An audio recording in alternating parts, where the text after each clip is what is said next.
Don't think I'd be doing this again, but here we are. How about we get a few things out of the way off the bat, though? How am I doing? Fucking awful. What more do you want me to say? I'm not scared, I'm in pain, and every so often when I get a few moments to myself, I get paranoid. So why am I risking another night in the pneumonia penthouse by posting? See, I'm not.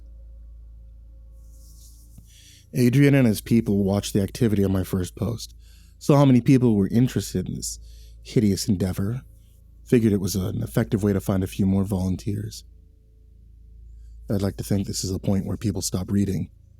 They pretend they never saw my rantings, but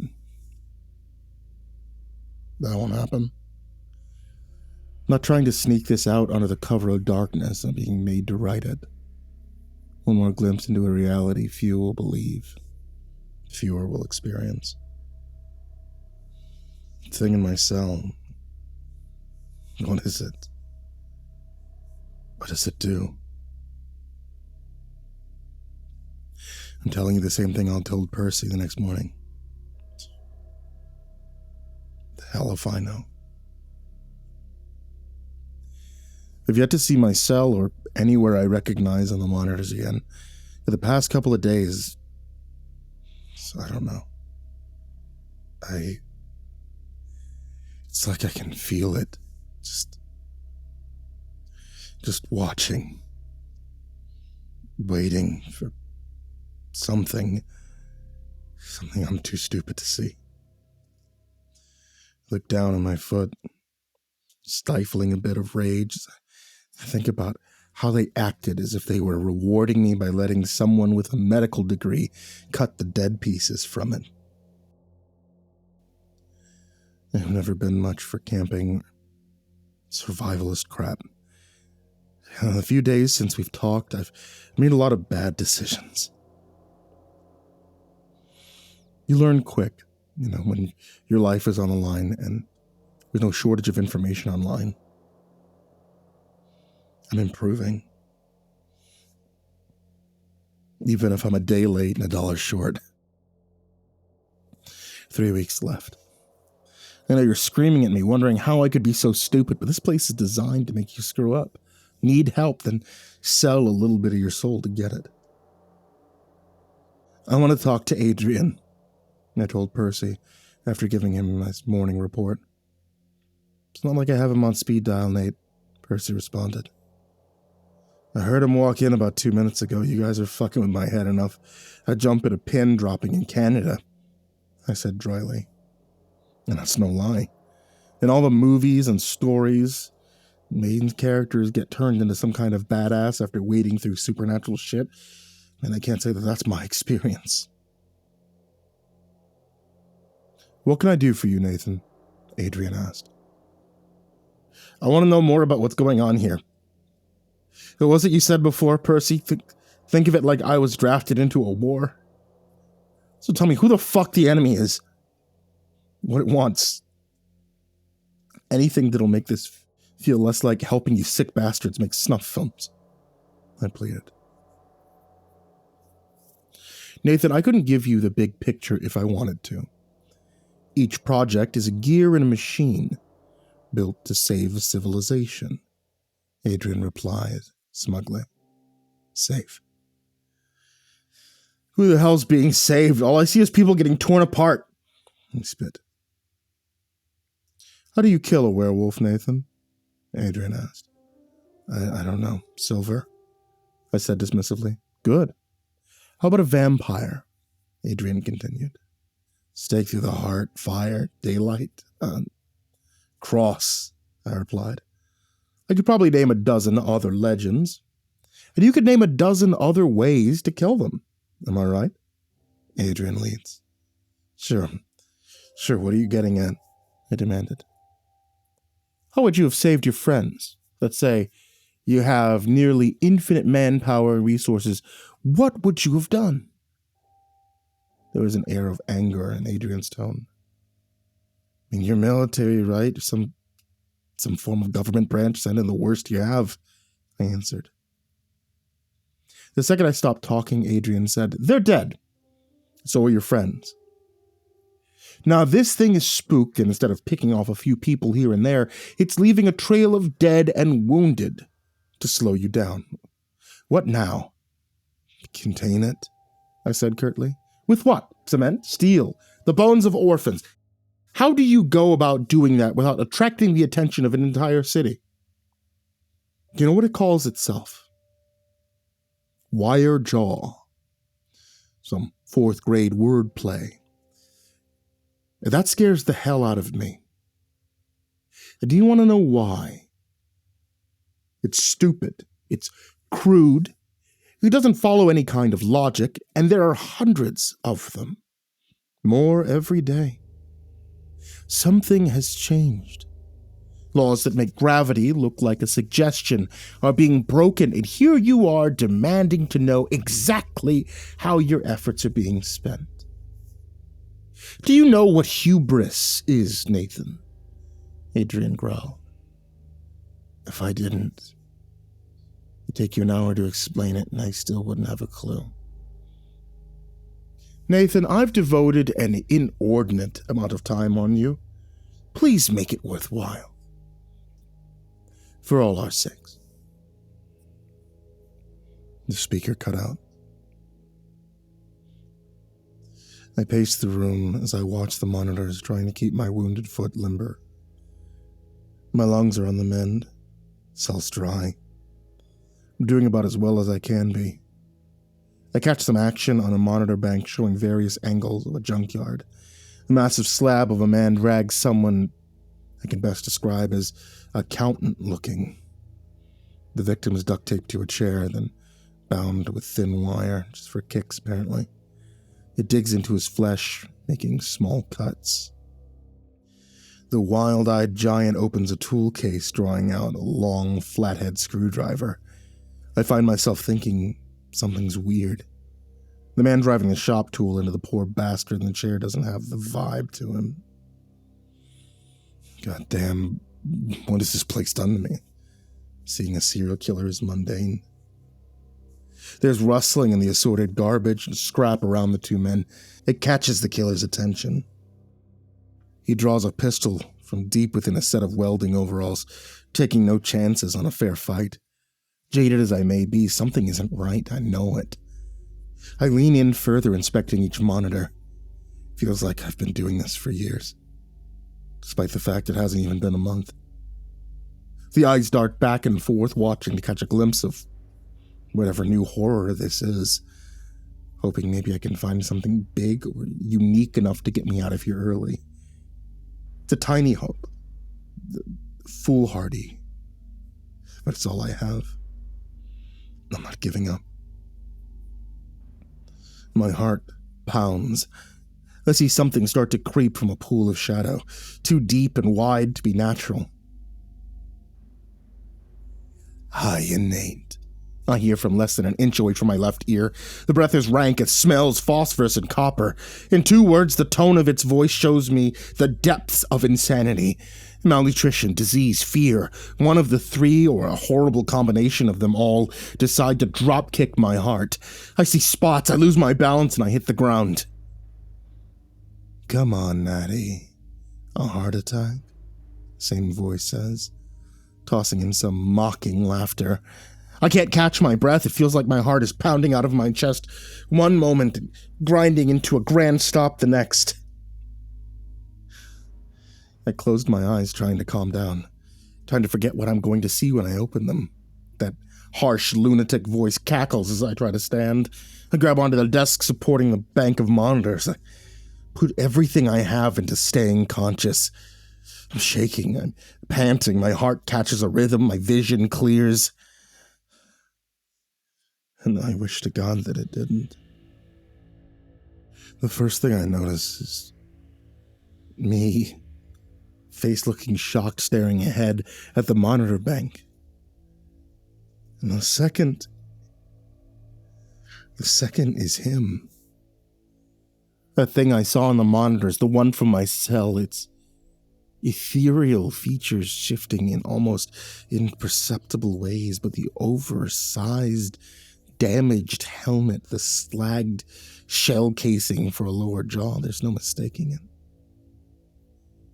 It towers over me, wearing a uniform that's not quite any one era of combat. Every time I try to get a handle on a pin or insignia, my focus is taken away. There you go. We need to have a little conversation in private. I can see torn flesh under the helmet, one hateful eye staring out from a large crack. What are you? I ask, stunned, torn between looking at myself and the thing in front of me. I could be the ghost of a soldier betrayed, left to die. I could be you from another place and time. Maybe I'm the personification of the horrors of war. Or my favorite. What if I'm just in your head? That's the thing about Intel. Has so many different interpretations. Maybe it's one of those options. Maybe something else. Right now, though, just focus on what you know. I'm someone who can do this. The thing explains, motioning to the moment out of time that seems to be going on. What's this all about? I try to demand. My voice comes out as a mere squeak. Then why the hell would I care? You might want to let me say my piece here. The longer we chat inside your skull, the more of that violent voyeurism you miss. And you know how this place handles not doing your job. The entity grins. I see a chemical-ravaged mouth housing those tarnished brass teeth. I shudder, thinking of the horrors Adrian can inflict with something as simple as water. Yeah, that's what I thought. Adrian and his associates have a piece of me deep within that half-assed bunker. They know I'm here. You think they have me trapped? I've let them take their notes, make their guesses, but it's just about time to go AWOL, if you know what I'm saying. And that's where you come in. I need someone on board to let me hitch a ride out of this place. Aid and his men, they'll let you go eventually if you don't get killed first. Cocky fucking black op. You know, no one will believe you. See, my process is a little more physical than you'd think.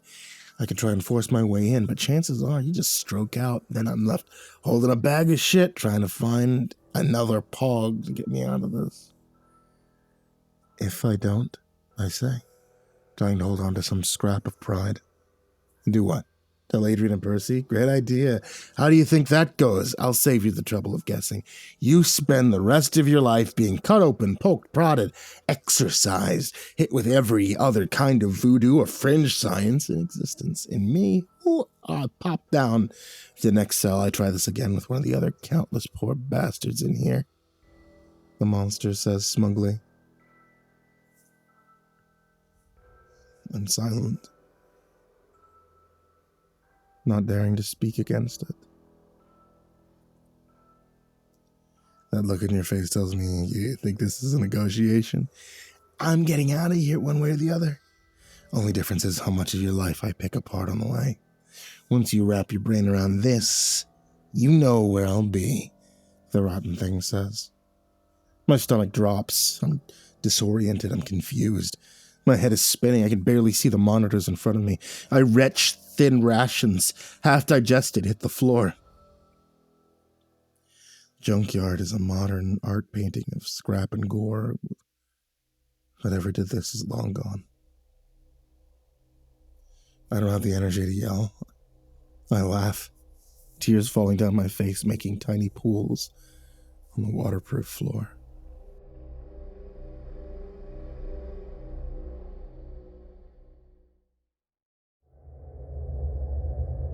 What do you mean you don't remember? Percy says, panicked.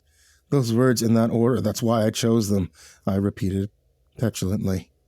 I didn't sleep again last night. The things I've seen keep me up the first half of the night, and the rest was spent waiting for the creature, the one in the helmet, to make its next appearance. I instantly feel bad for my outburst. Percy's the closest thing I have to a friend in here. That's not good enough, man. I'm really pulling for you here, but you're not making it easy, Percy replies. Sorry, I think maybe I'm still sick. You probably saw the feeds, though. You can't fudge something for tonight, I beg. I don't have your eye for this stuff. You know where they got me from? I'm a sniper, Nate.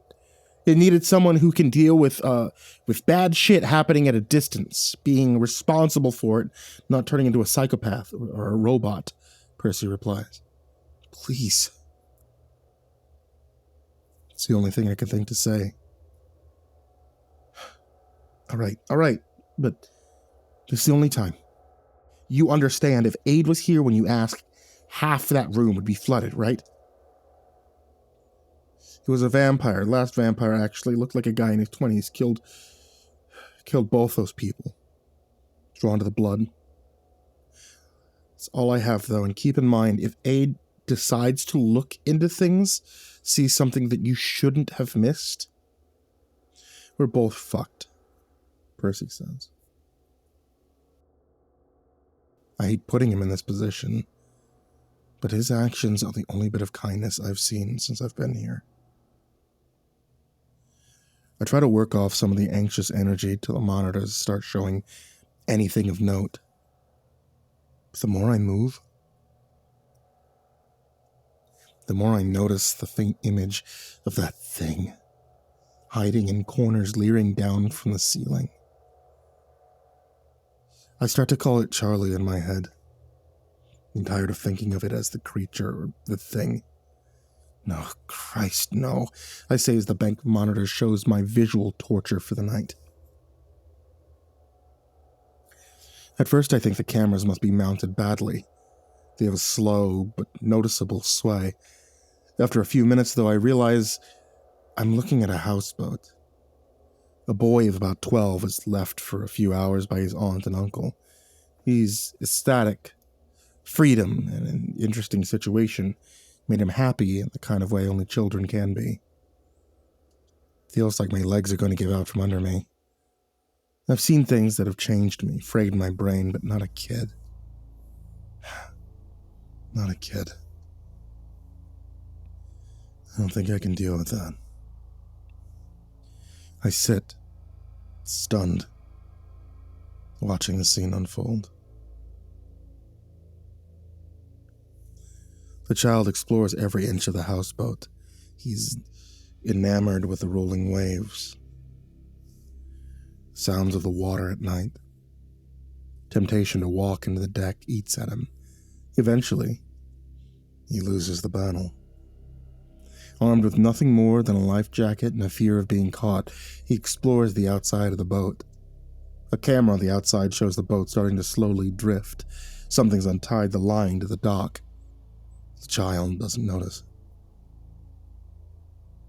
Enthralled with the sea in front of him and the mysteries it must contain, by the time the power cuts out on the ship, he's hopelessly far from shore. He's adrift. The pitch darkness, no sign of land in sight. His phone is useless. Same with the satellite phone on the ship. He tries to start the engine, but it's inert. He screams for help on the deck. He's too far out. Or so I thought.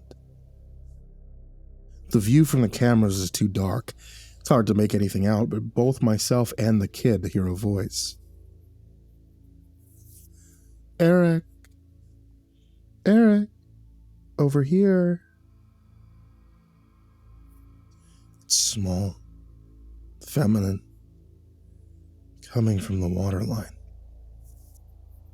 I strain trying to make out anything in the grainy screens. Who's there? Eric says, suspicion and fear in his voice. I jump as I feel a ragged nail drag its way over my shoulder. Keep your eyes on the prize, nanny boy. Give a real good look at the twisted shit that's out there. All the tumors growing on God's corpse, Charlie says. I try unsuccessfully to ignore him. Shut up, I dare to say. Language, Nate, language. Who do you think's coming out with a kid, huh? Possessed boat, whatever. Don't go swimming at the docks at 3 a.m. Critter, that's what's in the water, right? I bit my lip. Charlie scares the hell out of me, but he pisses me off just as much. The combination of smug and evil, it just makes my blood boil. Side bet. How much of a hand did Adrian and his pals have in setting something like this up, huh? Or do you think they just happened to stumble across two mockeries of nature? Don't tell me you're that stupid, Charlie says. I know he's just trying to get in my head, but I can't say it's not working. Something walks out of the engine room of the houseboat. A dark figure, oiled leather fisherman's jacket, and a face obscured in shadows from a large rain hat. He doesn't walk, simply shows up on one camera, and then the next, closer to Eric. "We need your help, Eric," the small female voice says. In the corner of one camera, I can see a small body clambering up the side of the ship. Eric is smarter than I was. He knows something's wrong. He ignores the pleading, runs into the houseboat, but the slick, tilting deck betrays him. He falls forward, all of his weight hits one knee. Eric screams. He tries to get up, but between not having sea legs and rapidly swelling joy, he falls again. What I saw on the outside of the ship drags itself past the railing onto the deck. It looks like a little girl, but her features are dead, lifeless. Her eyes especially seem flat, and like she's something's approximation of a human. From her hair snakes hundreds of small fibers, leading back into the inky blackness of the water.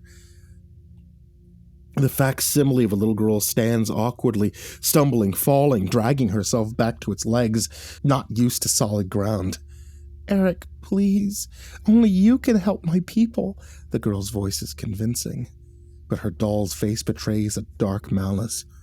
Eric limps towards the sliding door that leads to the living room of the houseboat. With an unnatural lurch against the tides, the ship raises out of the water like a grasping hand. Eric smashes into the door. Aluminum twists and breaks. A spar takes a deep gouge out of Eric's cheek. The ship violently hits the water. The cameras glitch and blur for a second. Eric doesn't notice the fisherman as he tries to keep his balance, tearing open the cupboards and closets, looking for anything that could help him. Despite the vessel thrashing like a trapped badger, the little girl still clings to the deck. She gingerly steps over the broken screen door. "Eric," she croons.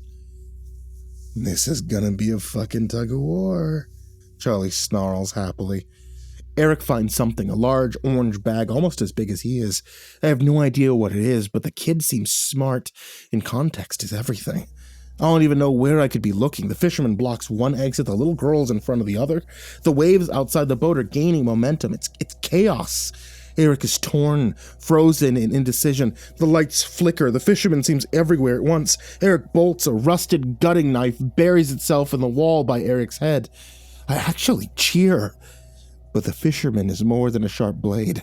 Eric's nose breaks as he slams into the glass door at the other end of the living room. The locks won't budge, held in place by the fisherman's will. The fisherman notices the girl and starts to stalk towards her. Eric desperately rattles the door. The houseboat begins to tilt downward, the stern being dragged under. I look at the monitor at the stern of the boat. I follow those tendrils from the flesh puppet stalking Eric. I can't make it out, but it's massive. An open maw filled with teeth. Like shattered rocks. And huge, far too human eyes. Eric starts to lose footing. A whirlpool forming behind the boat. He takes off his life jacket, puts the thick foam in front of his face, and charges the door. Glass shatters. Eric screams. No time to remove the shards from his body. He leaps from the boat into the icy water, and then the monitor cuts. I expected more taunting from Charlie, but the bastard knows what he's doing. Leaves me alone with nothing more than my thoughts and a sad brick of Salisbury steak. And just as I start to drift off into a nightmare-strewn sleep, he begins to whisper. You know, it's impossible to escape me, Nathan. It's impossible to fight me. And that doesn't stop until the klaxon screams for my morning report.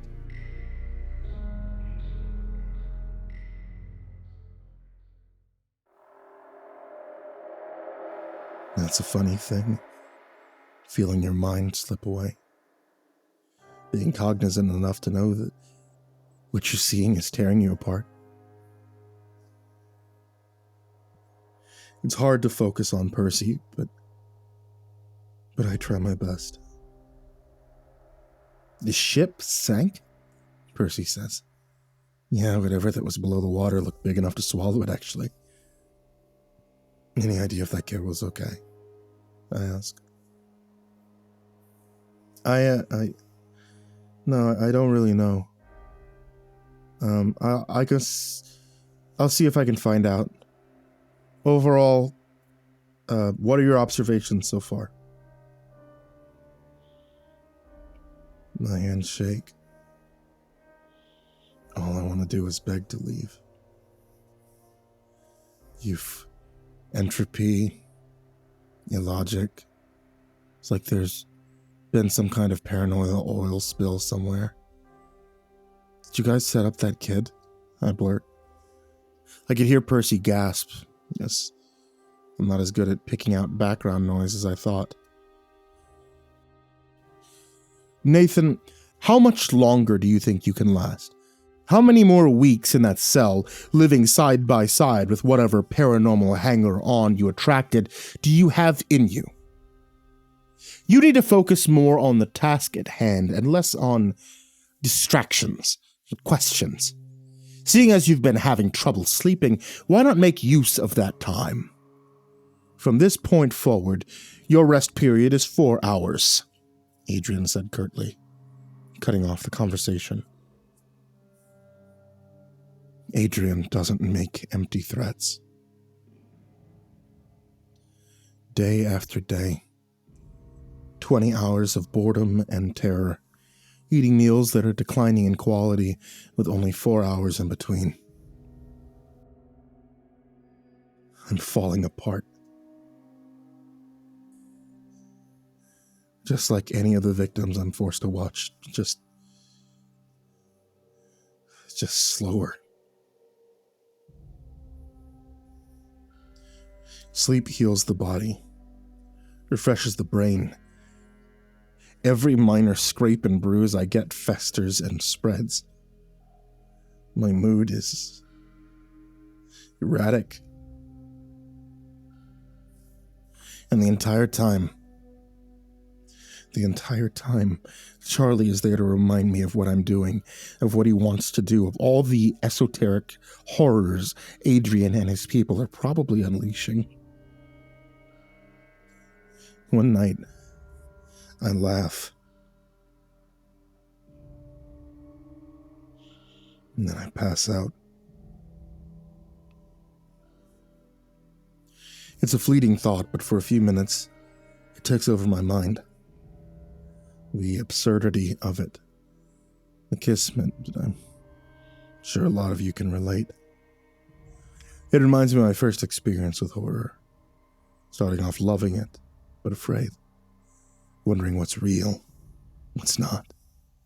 Not knowing if what I was seeing could or couldn't leave the safety of the screen. Then becoming jaded. Used to the carnage. Maybe that's why I was picked. By the time I'm 2 days away from getting out, I'm at least 10 pounds underweight. I don't know if it's the food getting worse in my stomach, but I simply can't eat. 7 days without sleep will kill a person, so I know I must be passing out here and there, but I'll be damned if I could tell you when. And after I asked about the kid being set up, Percy's replaced. The new guy won't give me his name. Seems to have the world's biggest stick jammed up the world's tightest ass. I find myself relating more and more to the victims I see on the screen, thinking about someone out there watching me on a half-dozen mismatched monitors thinking I'm just some great AI. Say I feel alone. That'd be a blessing. Being able to wallow in my shame and fear by my lonesome, that's preferable to having a paranormal heckler within 5 feet at all times. You don't think I'm just going to let you walk out of here, do you? I can hurt you, Nathan, in ways not even you can guess at. Takes more effort than I want to expend, but if you try jerking me around to the 11th hour, that door takes 15 seconds to unlock. Doesn't seem like much, I know, but it'll be enough to make hell a relief. Make no mistakes, Nate, that's where you're going to end up when the lights turn off. Shit you've been a part of, you're going to want to put that off as long as you can. Charlie taunts as I try to sleep. So I do what you want, you let me live. Why not just take over my body? Take my chances with hell, I said, depressed. You ever hear of garbage in, garbage out? You're fine for a little stroll, what the hell? I mean, what am I going to do with your sorry ass long term? You're some asshole that works in a grocery store. Sorry. Used to work in a grocery store, Charlie answers. I don't reply, but Charlie's statement gives me some things to think about. A tooth falls out the morning of my last day. The core is black. From what I'm reading, probably scurvy. One more day, I whisper to myself. Something I've been doing more than I'd like to admit. I feel nothing but relief when I see a family sitting in their living room. All day I've been expecting Adrian to throw me some kind of curveball, something to keep me in here longer. I know I won't survive another day in this place. I think about what Charlie said. My strained mind begins to drift. Keep hearing him say, "It's impossible to escape me. It's impossible to fight me." I shake my head, snapping my attention back to the monitors. I scratch my arm nervously, another bad habit caused by the lack of brain chemistry. Patch the size of a playing card is torn and raw. For a while, the family's doing normal family things, just enjoying each other's company. It fills me with fear and dread. My world no longer as wholesome or good. Those are bait for the things that go bump in the night. And then someone enters this nice bungalow-style home. At first I think he must be one of Adrian's guys, but as I look, that isn't quite right. He's tall, 6.5 feet at least, and what he's wearing, parody of Adrian's G-Man look. Their suit is ill-fitting, both too tight, too loose in spots, colors, especially an off-yellow handkerchief clash. His face is mostly hidden behind a massive set of aviators, even though the room is softly lit. The family doesn't seem to react. I know they'd notice it, but not one turns towards the spectacle of a person. There's a little bit of something I want to call hope brewing in the back of my mind. Whoever or whatever this guy is, he clearly knows about Adrian. It's like he's trying to call them out. The man saunters in, rapidly scanning the room in a mockery of a special agent style. He's putting on an act. As the man starts to talk, the audio cuts out. Not since the start of this thing have they felt the need to stop me from hearing anything. The lanky man pulls something out of a shelf of DVDs and starts inspecting the wall. The way he makes eye contact with a camera from a distance tells me he knows exactly where it is. Pulls it out of the drywall, thus falling on a middle-aged woman who still doesn't move a muscle. Points the camera at his face.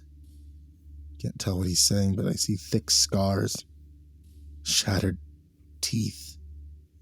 Fresh blood wounds peek out from beneath his collar. He laughs and starts talking, aiming the camera in front of him as he walks.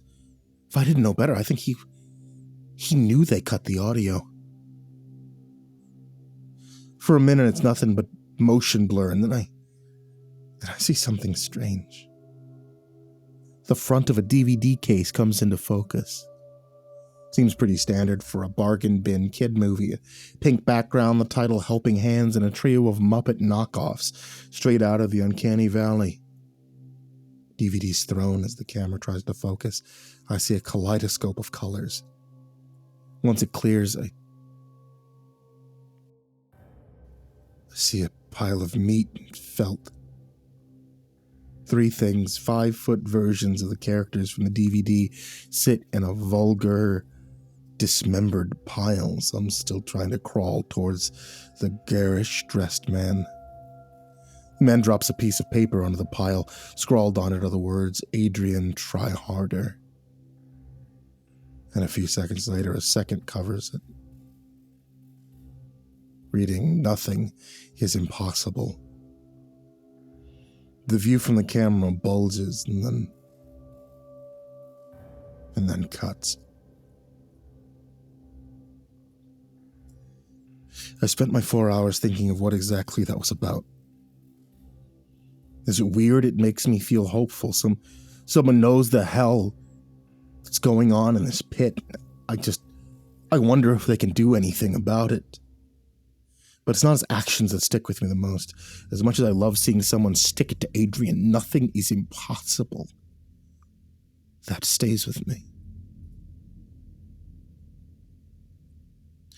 And I know what I need to do.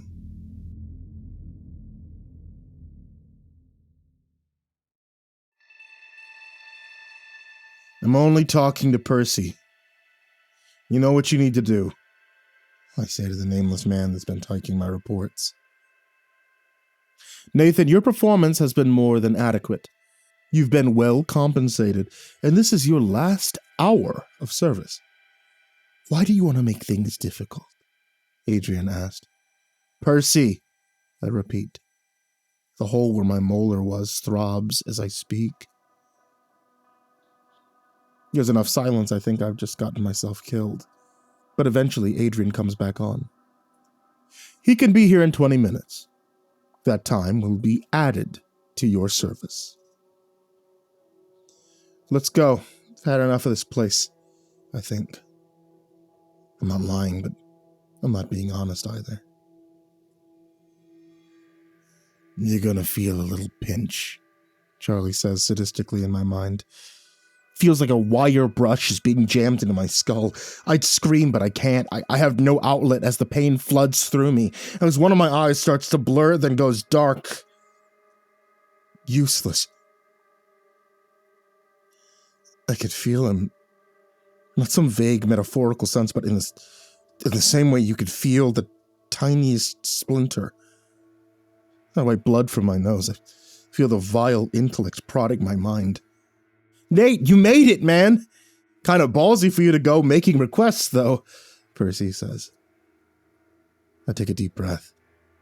That thing inside me senses something's wrong. It tries to stop me from speaking, but it's not deep enough yet.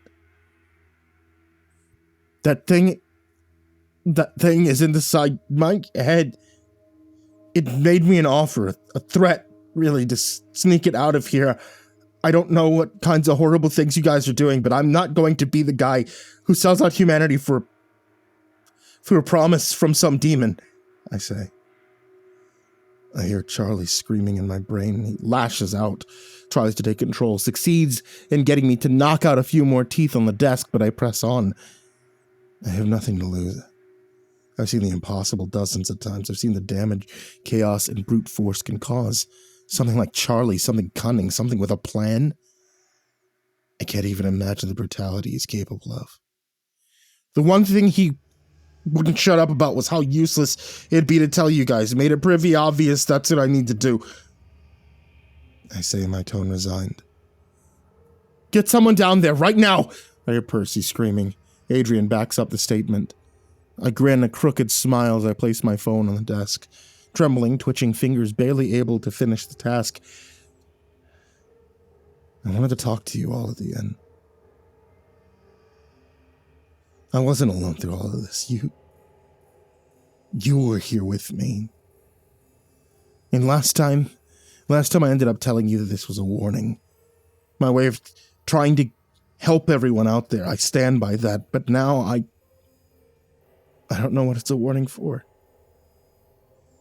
I'm gonna hope a few of you are smarter than I am. Maybe some of you can figure out who's wearing the white hat and all this. Door's open now, just like Charlie said. Took about 15 seconds. That bastard's trapped in the crumbling ruins of my brain. Nothing he can do to me will be any worse than this place. Maybe someone like him can avoid hell. Then maybe I can be hell. I'll miss you all. Nate.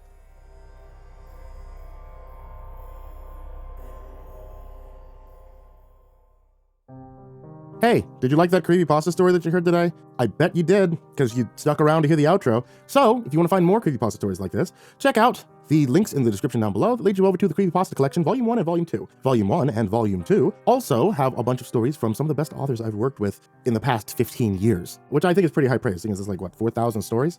That's right, 4,000 stories. Subscribe, you'll see them. But yes, 2 books available, Amazon, link down below, check them out. Also, I want to give a huge thank you to everybody on this list of Patreons. Some of these amazing folks are Diana Kraus, AcidSystem, Blake Rattler, Brandon Mendoza, Brenna, Caltuna, ChicagoHitman, CoryxKenshin, CrusaderChocobo, Dakota Best, Daniel Poulsen, Dante Kinkade, Enchanted Buns, Estebean, HIDive's nephew, Himbo Jerry, Our Minute Second Time, Ingegerd Solstrom, Jay Kearns, Jadis Pet, McMog, Mr. Marcus Blitz, Psychomel, Plant Piz, Red Shadow Cat, Remember the Sun, Salty Surprise, Samara Lynn, Seclude, Simba's Bloody Mojo, Sky Harbor, Smiley the Psychotic, Sully Man, Tolly Sue, Team Leo 76, The Demented Voice in Your Head, The Chavez Brothers, The Ginger Bros, Tommy Walters, Viceroy Scorn, William Wellington, Your Bro Keegan, Zabub, and Shadow Gardens. A huge thank you to you guys, everybody who shows up in the description down below, and as always, folks, sweet dreams.